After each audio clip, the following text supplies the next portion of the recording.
কোরআন আল্লাহ সুবহানাহু ওয়া তাআলা বলছেন, ইয়া আইয়ুহাল্লাযীনা আমানু ইস্তাজীবু লিল্লাহি ওয়া লির-রাসূলি ইযা দাআকুম লিমা ইউহয়িকুম। হে ঈমানদাররা, তোমরা আল্লাহ এবং তার রাসূলের ডাকে সাড়া দিয়ে দাও যেই দিকে তোমাদেরকে ডাকা হবে, কেননা এটাই হলো হায়াত।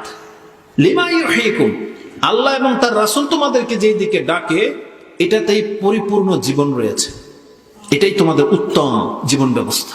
তোমরা আল্লাহ এবং তার রাসূলের ডাকে সাড়া দিয়ে দাও। তার মানে কোরআন এবং হাদিস আমাদেরকে যেই পথে চলতে বলে, যেগুলোকে মানতে বলে, আমাদেরকে বলা হয়েছে তোমরা এগুলোকে মেনে নাও, এটাই তোমাদের জন্য উত্তম একটা জীবন ব্যবস্থা রাখা হয়েছে।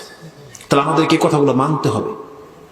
আল্লাহ সুবহানাহু ওয়া তাআলা কোরআনে আমাদেরকে বলেছেন যে দেখো তোমরা জান্নাতমুখী হও, জান্নাতটাকে প্রাধান্য দাও। আল্লাহ দুনিয়াও সৃষ্টি করেছেন এবং জান্নাতও সৃষ্টি করেছেন। এই দুইটা জগৎ সম্পর্কে আল্লাহ আমাদেরকে জ্ঞান দিয়েছেন।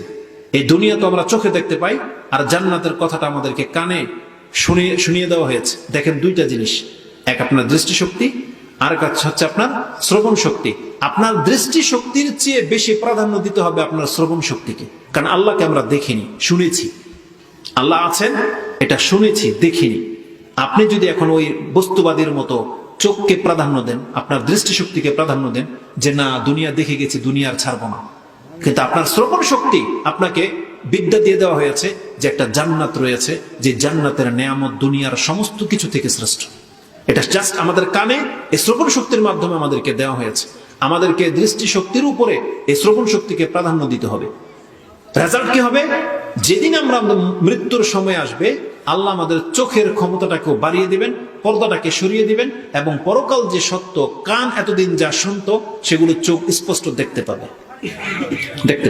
সেই দিন ওই ব্যক্তিরা জ্ঞানার হবে, সফল কাম হবে যারা কানে শুনে বিষয়গুলোকে মেনে নিয়েছিল এবং ওইভাবে জীবন গড়েছিল। সেই দিন তারা জিতে যাওয়া ব্যক্তি হবে। সেই দিন তাদের কোনো আফসোস থাকবে না। সেই দিন তাদেরকে সুসংবাদ দেওয়া হবে। যেই দিন ফেরেশতা মালাকুল মউত তার আত্মা গ্রহণ করবে, সেই দিন তাকে সুসংবাদ দিয়ে তার আত্মাটাকে গ্রহণ করা হবে। নাসাইতে এবং ইবনে মাজাতে হাদিস রয়েছে, রাসূলুল্লাহ বলছেন তাহদুরুল মালায়েকা, উপস্থিত হয় মালাকুল মউত লিল মউত, যে ব্যক্তি মরে যাবে তার সামনে, লিল মাইয়িত, তার সামনে মালাকুল মউত উপস্থিত হয়। যদি সেই ব্যক্তি সৎ হয়, মুমিন হয়, আল্লাহ সুবহানাহু ওয়া তাআলার পক্ষ থেকে রহমতের ফেরেশতা নাজিল হয়ে বলে, ইয়া আইয়াতুহান নাফসুত তাইয়্যিব কানাত ফিল জাসাদিত তাইয়্যিব উখরুজি মিন রিদওয়ানিল্লাহ। এইভাবে তাকে ডাকা হয়, ইলাল জান্নাহ ওয়া আবশিরু বিল জান্নাহ। তাকে বলা হয়, হে পবিত্র আত্মা, একটা পবিত্র বডির মধ্যে তুমি ছিলা, তুমি আল্লাহর সন্তুষ্টির চিত্তে তুমি বের হয়ে আসো, আল্লাহর সন্তুষ্টি তোমার উপরে রয়েছে, তুমি জান্নাতের সুসংবাদ নিয়ে বের হয়ে আসো। এবং তার আত্মা থেকে তখন ঘ্রাণ বের হয়। ফেরেশতারা সেই খুশি মনে সে আত্মাকে উপর দিকে নিয়ে যেতে চায়, এবং প্রথম আকাশে যখন খোলা হবে তখন এই কথাটাই বলা হয়, মারহাবান নাফসুত তাইয়্যিব কানাত ফিল জাসাদিত তাইয়্যিব, ওয়েলকাম, তোমাকে করা হচ্ছে হে পবিত্র আত্মা, একটা পবিত্র বডিতে তুমি ছিলা, তোমার জন্য অপেক্ষা, তুমি আসো জান্নাতের দিকে। আর যখন সেই ব্যক্তি কোনো পাপিষ্ট আর ফাসিক ব্যক্তি হবে, তখন আযাবের ফেরেশতারা নাজিল হয় এবং ওই ব্যক্তিকে, আত্মাকে বলা হয়, ইয়া আইয়াতুহান নাফসুল খাবিস কানাত ফিল জাসাদিল খাবিস, হে নোংরা আত্মা, একটা নোংরা বডির মধ্যে তুমি আছো, বের হয়ে আসো। কিন্তু এটা বের হতে চাইবে না। সেই দিন আল্লাহ সুবহানাহু ওয়া তাআলা বলছেন, আপনি যদি দেখতে পেতেন অপরাধীদের আত্মাগুলাকে কিভাবে বের করা হয়, তখন তাদের চেহারাতে আর গিডিতে গর্দানের মধ্যে মারা হয়, মেরে ফেরেশতারা আত্মা বের করে, এবং নোংরা গন্ধ বের হয় সে আত্মা থেকে। ফেরেশতারা আকাশে নিয়ে যেতে চাইলে উপর থেকে ছুঁড়ে ফেলে দেওয়া হয় গন্ধে। তো যেই দিন এই আত্মা বের হওয়ার সময় আসবে, সেই দিনই ওই ব্যক্তি পরকালকে দেখতে পাবে।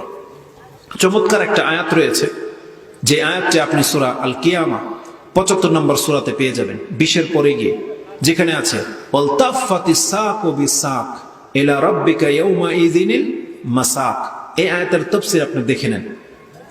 এখানে মনে হচ্ছে যে একজন ব্যক্তির মৃত্যুর বর্ণনা দেওয়া হচ্ছে, যা মরার সময় তার খিচুড়িতে পায়ের গোছাগুলো এক পায়ের সাথে এভাবে লেগে যায় কাঁপতে কাঁপতে। আমরা এটাই শুধু দেখি, কিন্তু আব্দুল্লাহ ইবনে আব্বাস বলতেছেন তাফাতু আলাইহি আদ-দুনিয়া ওয়াল আখিরা। এই তাফা হচ্ছে দুই পা যে লেগে যাওয়া, মানে হচ্ছে এই দিন পরকাল এবং ইহকাল দুইটা জগৎকে আল্লাহ তার সামনে জড়ো করে দেয়।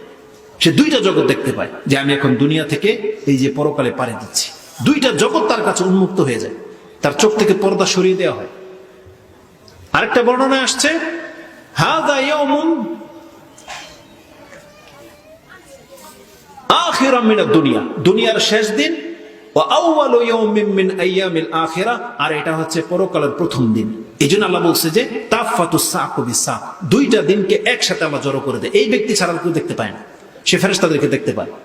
সেই দিন যদি সৌভাগ্যবান ব্যক্তি কেউ থেকে থাকে, মুসলিম, পরকালে বিশ্বাসী, সে সন্তুষ্ট হয়ে যায় যে আজকের এই দিনকে তো আমি শুনে বিশ্বাস করে নিয়েছিলাম, এই দিনকে তো আমি বিশ্বাস করে নিয়েছিলাম, আমি ঠকিনি। তাকে সুসংবাদ দেওয়া হবে জান্নাতের। আর যেই ব্যক্তি অবিশ্বাস করত, সেই ব্যক্তির লাঞ্ছনা শুরু হয়ে যাবে যে এই দিনটাকে তো আমি দেখতে চেয়েছিলাম, না দেখের কারণে আমি বিশ্বাস করিনি, মুহাম্মদ সাল্লাল্লাহু আলাইহি ওয়াসাল্লামের সংবাদকে আমি মেনে নিতে পারিনি। সেই ব্যক্তি ওখান থেকে লাঞ্ছিত হয়ে যাবে, ওকে পিটিয়ে বের করা হবে আত্মাকে। তো পরকাল সম্পর্কে আমাদেরকে জ্ঞান দেওয়া হয়েছে। আল্লাহ সুবহানাহু ওয়া তাআলা এই দুইটা জগৎ আমাদের কাছে পেশ করে দিয়ে আমাদেরকে বলেছেন, বান্দা তুমি জান্নাতমুখী হও, এই দুনিয়ার জন্য তুমি বেঁচে থাকো না।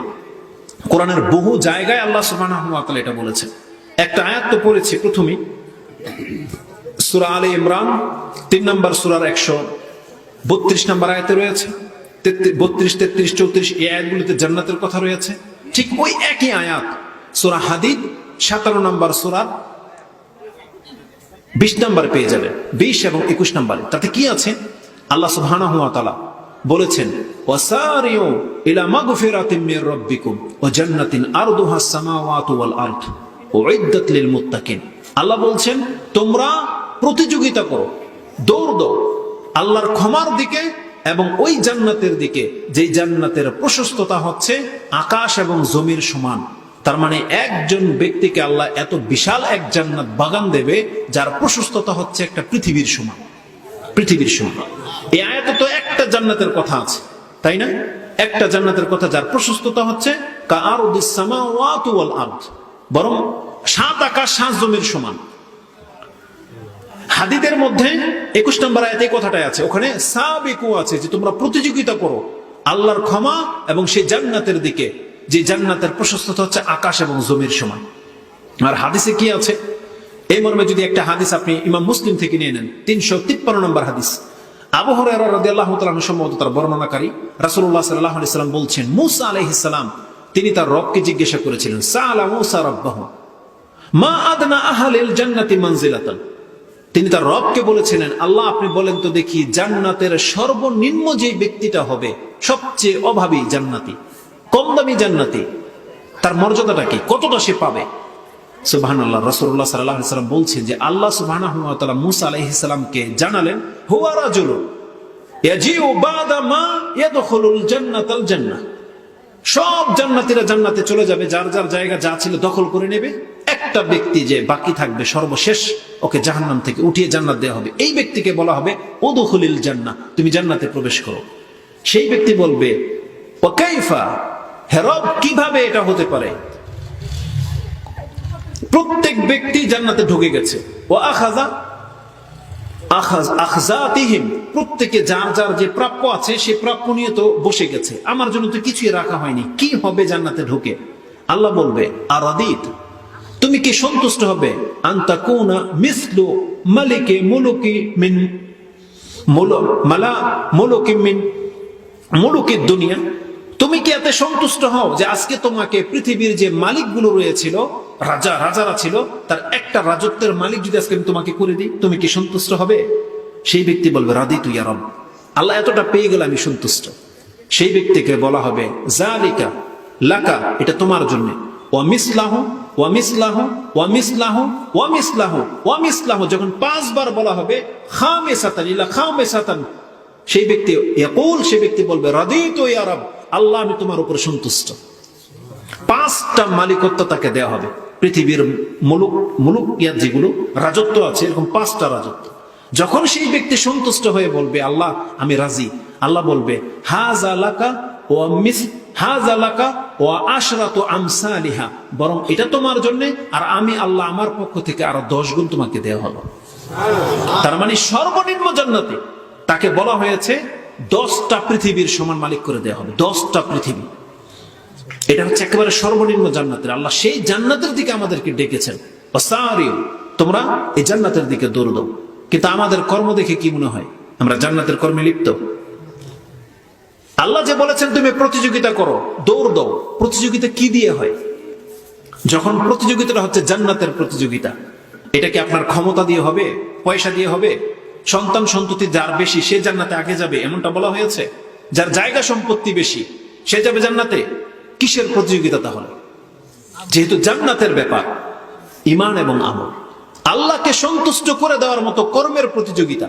কারণ আল্লাহ সুবহানাহু ওয়া তাআলা কোরআনে আমাদেরকে জানিয়ে দিয়েছেন, যেটা আপনি সূরা সাবা 34 নম্বর সূরার 37 নম্বর আয়াতে পেয়ে যাবেন। আল্লাহ বলছেন, ওয়ামা আমওয়ালুকুম ওয়ালা আওলাদুকুম বিল্লাতি তুকাররিবুকুম ইনদানা যুলফা ইল্লা মান আমানা ওয়া আমিলা সলিহান।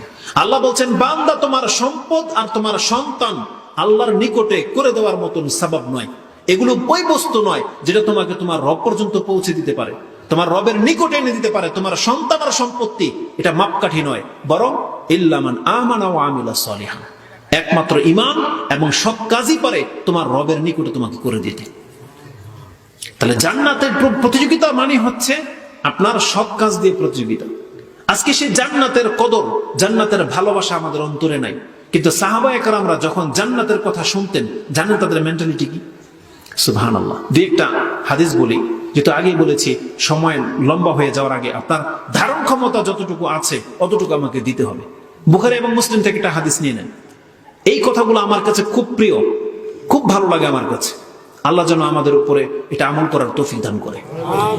আব্দুল্লাহ ইবনে আব্বাস রাদিয়াল্লাহু তাআলা আনহুমা, তিনি একজন তাবিঈকে বলতেছে যে আমি কি তোমাকে জান্নাতের একটা মহিলাকে দেখাবো, জান্নাতি মহিলা? বলছে না, অবশ্যই দেখান। বলতেছে, হাযিহিল মারআতু সাউদা, এই যে কালো মহিলাটা দেখতেছো তাওয়াফ করতেছে, এই মহিলাটা জান্নাতি মহিলা।